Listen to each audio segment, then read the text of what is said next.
Hi viewers, welcome to metro style. வீடியோக்குள்ள போகிறதுக்கு முன்னாடி நம்மளோட சேனலை சப்ஸ்கிரைப் பண்ணாதவங்க சப்ஸ்கிரைப் பண்ணிட்டு கொஞ்சம் சப்போர்ட் பண்ணுங்க. ககன் பூமி சீரியல்ல என்ன நடந்துட்டு இருக்குன்னு பார்க்கலாமா? அபூர்வா, நட்சத்திரா இவங்க ரெண்டு பேருமே சேர்ந்து செரி மேல ரொம்ப பெரிய பழிய தூக்கி போடுறாங்க. வீட்டுக்கு வந்த ஒரு பொண்ணு கிட்ட செரி ரொம்ப தப்பாவே நடந்துக்கிட்டான், அதனால அவனெல்லாம் சும்மாவே விட்டு வைக்க கூடாது அப்படின்னு ஒரு பக்கம் அபூர்வா சொல்ல, இவனை என்ன பண்றான் பாருங்க அப்படின்னு சொல்லிட்டு போலீஸ்லயும் ஒப்படைக்கிறாங்க. இந்த பக்கம் அப்போன்னு பார்த்து மீரா, கிருஷ்ணா ரெண்டு பேருமே சந்திரா கிட்ட சொல்றாங்க, இங்க பாருங்க என்னோட பையன் அந்த மாதிரி எல்லாம் கிடையாது, இவங்களாம் ஏதோ பெரிய சூழ்ச்சி பண்ணி என்னோட பையன் செரிய மாட்டி விடுறதுக்காக பிளான் போட்டுட்டு இருக்காங்க. உடனே இதுக்கு பதில் சொல்றாங்க சந்திரா, அது எப்படி முடியும்? பாதிக்கப்பட்ட பொண்ணே நேரடியா வந்து செரிதான் இந்த விஷயத்துக்குலாம் காரணம் அப்படின்னு சொல்லிட்டு அவங்களே வாக்குமூலம் கொடுத்ததுக்கு அப்புறம் இதுக்கப்புறம் நான் என்ன பண்ண முடியும்? அவனை போலீஸ் கூட்டிட்டு போட்டோம், அதுதான் அவனுக்கு தண்டனையே. அது மட்டும் இல்லாம பெண்களுக்கு என்ன தப்பு நடந்தாலும் அதை பார்த்துட்டு நான் சும்மா இருக்க மாட்டேன். அது என்னோட சொந்த பையனா இருந்தாலும் சரி, யாரா இருந்தாலும் சரி, கண்டிப்பா அவங்கள போலீஸ்ல புடிச்சு கொடுத்து தண்டனை வாங்கி கொடுத்தே தீருவேன் அப்படின்னு சொல்லிட்டு ஒத்த கல்ல நிக்கிறாரு நம்ம சந்திரா. இதை பார்த்து நம்ம அபூர்வா, நட்சத்திரா ரொம்பவே சந்தோஷப்படுறாங்க. இன்னொரு பக்கம் நம்ம பூமி இதை பார்த்து ரொம்ப வருத்தப்படுறாங்கப்பா. பூமி ஒரு பக்கம் ட்ரை பண்ணிட்டு இருக்காங்க, அதிகாரி கிட்ட சொல்லி எப்படியாவது செடியை வந்து காப்பாத்திடலாம் அப்படின்னு சொல்லிட்டு. ஆனா அதிகாரிங்க கேட்காம செடியை திறன்னு இழுத்துட்டு போறாங்க. இந்த பக்கம் நம்ம ககன் வந்து எப்படியாவது நம்ம பூரிக்கு துருவாவை கல்யாணம் பண்ணி வைக்கணும் அப்படின்னு சொல்லிட்டு துருவா கிட்ட தான் பேச போயிருப்பாரு. சரி,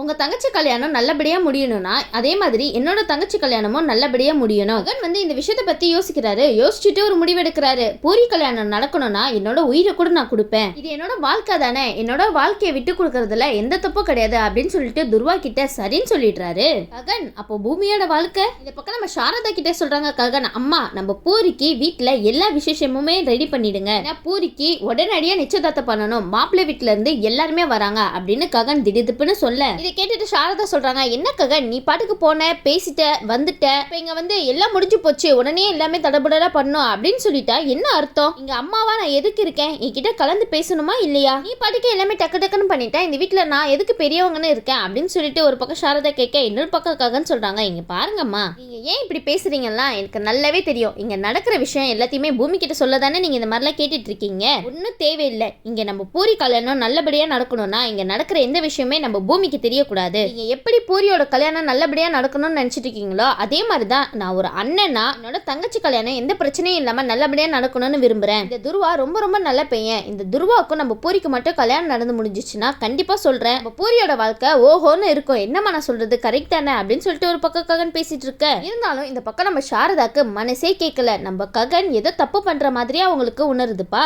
ஆமா சாரதா, ககன் வந்து ரொம்ப பெரிய தப்பு பண்ண போறாரு, பூரிக்காக யாராவே கல்யாணம் பண்ணிக்கலாம்னு முடிவு பண்ணிட்டு வந்திருக்காரு. இந்த இடத்துல நம்ம சாரதா சூப்பராவே கணிச்சாங்கன்னு சொல்லலாம். இல்ல பூரி கல்யாணம் நடக்கிறதுக்காக நம்ம பூமிக்கு துரோகம் பண்ண போறான்னு நினைக்கிறேன் அப்படின்னு சொல்லிட்டு சாரதா ஒரு பக்கம் நினைச்சிட்டு இருக்க. இந்த சைடு ககன் சொன்ன மாதிரி துருவாவோட ஃபேமிலி எல்லாருமே சாரதா வீட்டுக்கு வராங்க. சாரதாக்கு ஒண்ணுமே புரியாம நிக்கிறாங்க. என்னடா இது, துருவாதான் சரி மாப்பிள்ளைன்னு ரெடி ஆகி வரான், ஆனா இந்த தாரா எதுக்கு பொண்ணு மாதிரி ரெடி ஆகி வந்திருக்கா அப்படின்னு சொல்லிட்டு அவங்க மனசுக்குள்ள ஒரு குழப்பமே உண்டாகுது. உடனே வந்து சாரதா ககன் கிட்ட கேக்குறாங்க, என்ன ககன் நீ வந்து பூரியோட கல்யாணத்தை பத்தி மட்டும் தானே பேச போற அப்படின்ற மாதிரி இவங்க ஒரு பக்கம் கேட்க, உடனே ககன் வந்து இங்க பாருங்கம்மா நடக்கிறத மட்டும் நீங்க வெயிட் பண்ணி பாருங்க அப்படின்னு சொல்றாரு. உடனே இந்த பக்கம் நம்ம துருவா கேக்குறாங்க, சரி ககன் நீங்க வந்து என்னோட தங்கச்சியை கல்யாணம் பண்ணிக்கிறதுக்கு ஓகேன்னு சொல்லிருக்கீங்க, அதனால நம்ம ரெண்டு பேரோட நிச்சயதார்த்தையுமே ஒரே நாளையே வச்சுக்கலாமே, சூப்பரா இருக்கும்ல அப்படின்னு சொல்லிட்டு அவரு ஒரு பக்கம் கேட்க, இதெல்லாம் கேட்டு நம்ம சாரதாக்கு தூக்கி வாரி போடுதுன்னே சொல்லலாம். உடனே ககனை பார்த்து மொரன்னு முறைச்சிட்டே இருக்காங்கப்பா. உடனே வந்து சாரதா வந்து துருவா கிட்ட கேக்குறாங்க, நீங்க என்ன பேசிட்டு இருக்கீங்க எனக்கு ஒண்ணுமே புரியலையே அப்படின்னு சொல்லி கேட்க, உடனே துருவா சொல்றாங்க, உங்க பையன் நேரம் எங்க வீட்டுக்கு வந்து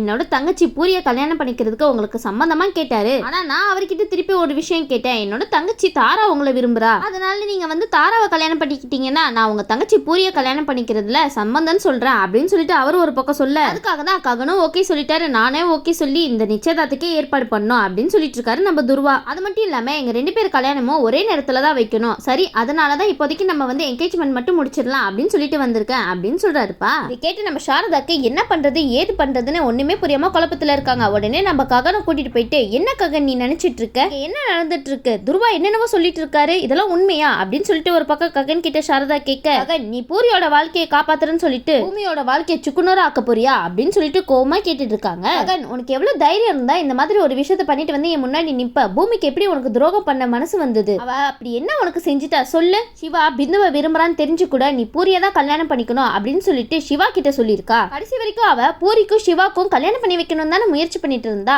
ஆனா எப்படியோ உண்மை வெளியே வந்துருச்சு. இது வரைக்கும் நம்ம நடந்ததெல்லாம் நல்ல விஷயம் சொல்லிட்டு சந்தோஷப்பட வேண்டியதுக்காக நீயே சொல்லு, சிவா வந்து பிந்துவை தான் காதலிக்கிறான், ஆனா நம்ம பூரிய கல்யாணம் பண்ணிக்கிட்டா கடைசி வரைக்கும் அவங்க ரெண்டு பேரோட வாழ்க்கை நல்லா இருந்திருக்குமா சொல்லு. நீ ஏன் ககன் கொஞ்சம் கூட எதுவுமே புரிஞ்சுக்க மாட்டேற, பூமி மேல இருக்கிற கோவத்துல கோவத்துல இந்த மாதிரிலாம் ஒரு முடிவு எடுத்திருக்க? பாரு ககன், அம்மா சொல்றது கேளு. பூமி ரொம்பவே நல்ல பொண்ணு. இந்த மாதிரி ஒரு நல்ல பொண்ணு கிடைக்க நம்மள கொடுத்து வச்சிருக்கணும் ககன். அப்படிப்பட்ட ஒரு நல்ல பொண்ணுக்கு துரோகம் விளைவிக்க உனக்கு எப்படி மனசு வந்துச்சு? இதை நான் நடக்கவே விட மாட்டேன் அப்படின்னு சொல்லிட்டு சாரதா ஒரு பக்கம் பேச, ககன் வந்து அதுக்கு மாறால பேசுறாரு. இங்க பாருங்கம்மா, நான் என்னோட தங்கச்சி கல்யாணம் நடக்கிறதுக்காக என்ன வேணாலும் செய்வேன், எந்த வேலைக்கு வேணாலும் போவேன். அப்புறம் அந்த பூரியும் நானும் ஒன்னும் சேரவே முடியாது. அது மட்டும் இல்லாம ஃபர்ஸ்ட்ல இருந்தே எங்க 2 பேருக்குமே ஆகாதுதான். அதனால நான் எடுத்திருக்கிற முடிவு தான் கரெக்ட். பூரியோட கல்யாணம் நடக்கிறதுக்காக கண்டிப்பா என்னோட தங்கச்சிக்காக நான் தாரா கழுத்துல தாலி கட்டி தான் ஆவேன் அப்படின்னு சொல்லிட்டு அவர் ரொம்ப பயங்கரமா பேசிட்டு இருக்காருப்பா. உடனே இந்த விஷயத்தெல்லாம் கேட்டு நம்ம சாரதாக்கு ரொம்ப பயங்கரமா கோவம் வருது. இதெல்லாம் சும்மா விடவே கூடாது, இந்த விஷயத்த நம்ம பூமி கிட்ட உடனே சொல்லி ஆகணும் அப்படின்னு சொல்லிட்டு பூமிக்கு தான் கால் பண்றாங்க நம்ம சாரதா.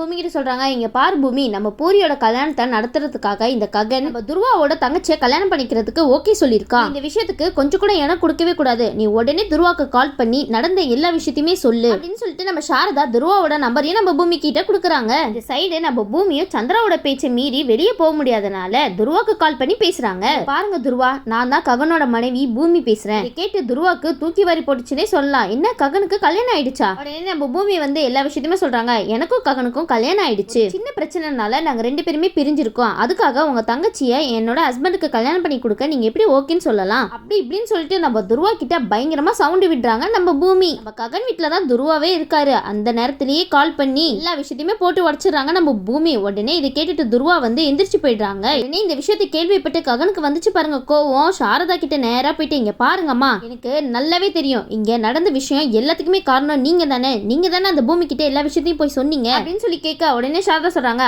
ஆமாண்டா நான் தான் போய் சொன்னேன். இப்போ என்ன, நீ பூமி மாதிரி நல்ல பொண்ணுக்கு துரோகம் பண்றத என்னால பார்த்துட்டு சும்மா இருக்க முடியல. அதனால தான் இந்த மாதிரி ஒரு காரியத்தை பண்ணேன் அப்படின்னு சொல்ல பக்கம் நம்ம சாரதா பண்ண காரியத்தினால துருவா தாராவை கூட்டிட்டு வேகமா போயிடுறாங்க. போங்க போங்க. அந்த இடத்துல தாரா சொல்றாங்க, அண்ணா நம்ம அவசரப்பட்டு முடிவு எடுக்கிறோம்னு நினைக்கிறேன். என்னால ககனை வந்து மறக்க முடியாது. என் மனசுல முழுக்க அவர் தான் அண்ணன் இருக்காரு. நான் கல்யாணம் பண்ணணும்னா அவரை மட்டும்தான் கல்யாணம் பண்ணுவேன். நான் முடிவு பண்ணிட்டேன் அப்படின்னு சொல்லிட்டு இவங்க ஒரு பக்கம் சொல்ல, இந்த சைடு நம்ம சாரதா வந்து பூமி கிட்ட சொல்றாங்க, இங்க பாரு பூமி, சொன்னது கேட்ட உடனே துருவா அவன் தங்கச்சியை கூட்டிட்டு கிளம்பிங்க இருந்து போயிட்டான் அப்படின்ற மாதிரி நம்ம சாரதா சொல்ல, இதை கேட்ட பூமி ரொம்பவே சந்தோஷப்படுறாங்க. ஆனா இன்னொரு பக்கம் நம்ம செரி வந்து போலீஸ் கிட்ட மாட்டிக்கிட்டான். அவனை எப்படியாவது காப்பாத்தியே ஆகணும் அப்படின்னு சொல்லிட்டு பூமி முயற்சி பண்ணிட்டு இருக்காங்க. நம்ம பூமி எப்படியோ முயற்சி பண்ணி ஒரு வக்கீலையும் ஏற்பாடு பண்றாங்க. உடனே சந்திரா சொல்றாங்க, இங்க பாரு பூமி, இந்த செடியை காப்பாத்த போறேன், இது பண்ண போறேன், அது பண்ண போறேன் அப்படி இப்படின்னு ஏதாவது சொல்லிட்டு இந்த வீட்டை விட்டு வெளியே போகணும்னு நினைச்சேன். அதுக்கப்புறம் நான் என்ன பண்ணுவேன் ஏது பண்ணுவேன்னு எனக்கே தெரியாது அப்படின்னு சொல்லிட்டு சந்திரா ஒரு பக்கம் பூமியை மிரட்டி வைக்கிறாரு. ஆனா இந்த விஷயம் நல்லாவே நம்ம பூமிக்கு தெரியும். இதுக்கு பின்னாடி இருக்கிற காரணமே அபூர்வாவும் நட்சத்திராவும் தான். உடனே நம்ம பூமி கொந்தளிச்சு போய் அபூர்வா கிட்ட சொல்றாங்க, இங்க பாரு அபூர்வா, உன்னை நான் சும்மா மட்டும் விடவே மாட்டேன். கண்டிப்பா இந்த மாதிரி எல்லாம் நீ பொய் கேஸ்ல செரிய உள்ள தள்ளியிருக்கன்னு மட்டும் ககனுக்கு தெரிஞ்சிச்சு,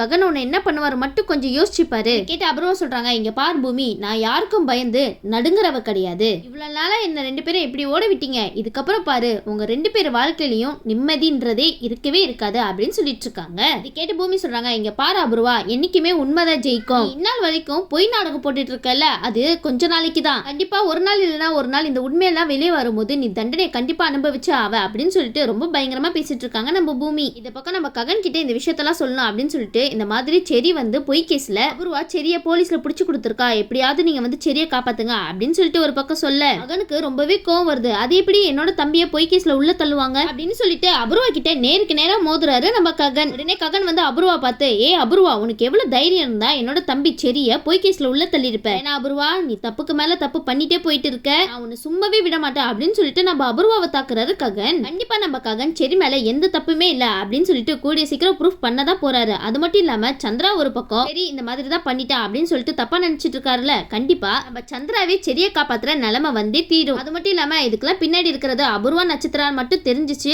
அதையும் சும்மாவே விட மாட்டாரு நம்ம சந்திரா. இந்த பக்கம் அபூர்வா கிட்ட சவால் விடுறாங்க நம்ம பூமி. இங்க பாரு அபூர்வா, எல்லா விஷயத்தையுமே நான் ககன் கிட்ட சொல்லிட்டேன். இதுக்கப்புறம் காத்திருந்து பாரு அபூர்வா, யார ஓட விட போறான்னு. கண்டிப்பா கடைசியில ககன் ஒன்னதான் மாட்டி விட போறாரு. நீ எல்லாத்துக்குமே கொஞ்சம் தயாராவே இருந்துக்கோ. என்ன நான் சொல்றது புரியுதா? நீ இப்ப எதை நினைச்சு ரொம்ப சந்தோஷப்பட்டு இருக்க? செரியை இப்படியே ஜெயிலுக்கு அனுப்பிட்டோம், அதை நினைச்சு தானே சந்தோஷப்பட்டு இருக்க. கண்டிப்பா நீ செரி மேல பொய் கேஸ் தான் போட்டிருக்க அப்படின்னு சொல்லிட்டு ககன் ப்ரூஃப் பண்ணதான் போறாரு. அதுக்கப்புறம் பாரு, உன்னுடைய நிலைமை நினைச்சா எனக்கு ரொம்பவே பாவமா இருக்கு. நீ என்ன பண்ண போற? நீ போய் கம்பி என்ன போறியா என்ன? நினைச்சு பார்க்கவே ரொம்ப சூப்பரா இருக்குல்ல. நீ கூட நினைச்சு பாரு, நீ கம்பி எண்ணிட்டு இருந்தா எப்படி இருக்கும் அப்படின்னு சொல்லிட்டு பூமி ஒரு பக்கம் பேச, உடனே இதை நினைச்சு அபூர்வா வந்து ரொம்ப பயப்படுறாங்க.